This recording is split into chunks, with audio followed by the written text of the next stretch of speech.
त्रिचत्वारिंशत् सर्गः। सर्गं 43। चैत्यप्रासाददाहः।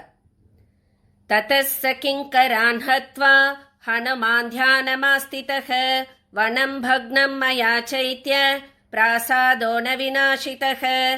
तस्मात् प्रसादमप्येवम् इमं विध्वंसयाम्यहम् इति सञ्चिन्त्य मनसा हनुमान् दर्शयन् बलम् चैत्यप्रासादमाप्लुत्य मेरुशृङ्गमिवोन्नतम् आरुरोह हरिश्रेष्ठो हनुमान् मारुतात्मजः। आरुह्य गिरिसङ्काशम् प्रासादम् हरियूतपः। बभौ ससु महातेजाः प्रतिसूर्य इवोदितः। सम्प्रधृष्य च दुर्धर्षम् चैत्यप्रासादमुत्तमम् हनुमान् प्रज्वलन् लक्ष्म्या पारियात्रोपमोऽभवत्। स भूत्वा सुमहाकायः प्रभावान् मारुतात्मजः। दृष्टमास्फोटयामास लङ्कां शब्देन पूरयन्।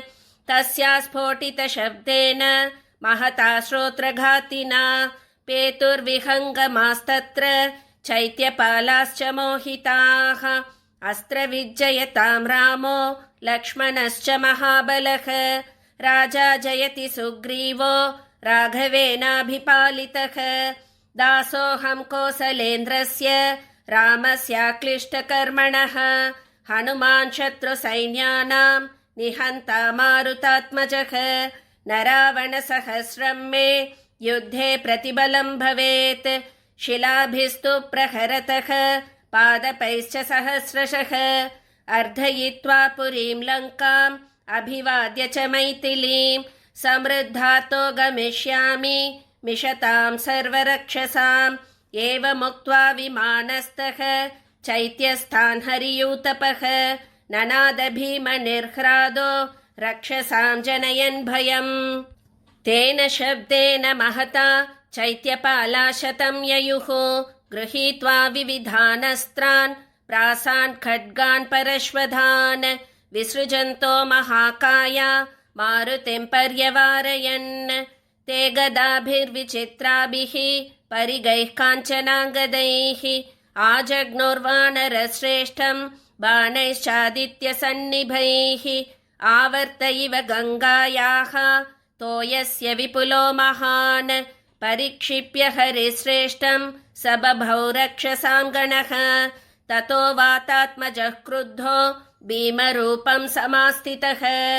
प्रासादस्य महान्तस्य स्तम्भं हेम परिष्कृतम् उत्पाटयित्वा वेगेन हनुमान् पवनात्मजः। ततस्तं भ्रामयामास शतधारं महाबलः। तत्र चाग्निः समभवत् प्रासादश्चाप्यदह्यत। दह्यमानं ततो दृष्ट्वा प्रासादं हरियूतपः। स राक्षसशतं हत्वा वज्रेणेन्द्र इवासुरान्। अन्तरिक्षे स्थितः श्रीमान् इदं वचनमब्रवीत्। मातृशानां सहस्राणि विसृष्टानि महात्मनां बलिनां वानरेन्द्राणां सुग्रीववशवर्तिनाम्।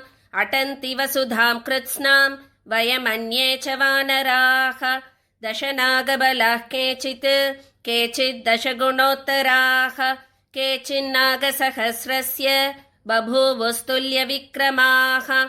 सन्ति चौगबलाः केचित् केचिद्वायुबलोपमाः। अप्रमेयबलाश्चान्ये तत्रासन् हरियूतपाः।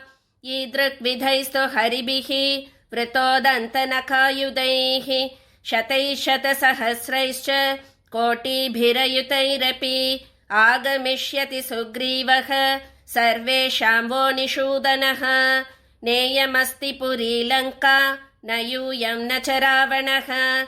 यस्मादिक्ष्वाकुनाथेन बद्धं वैरं महात्मना।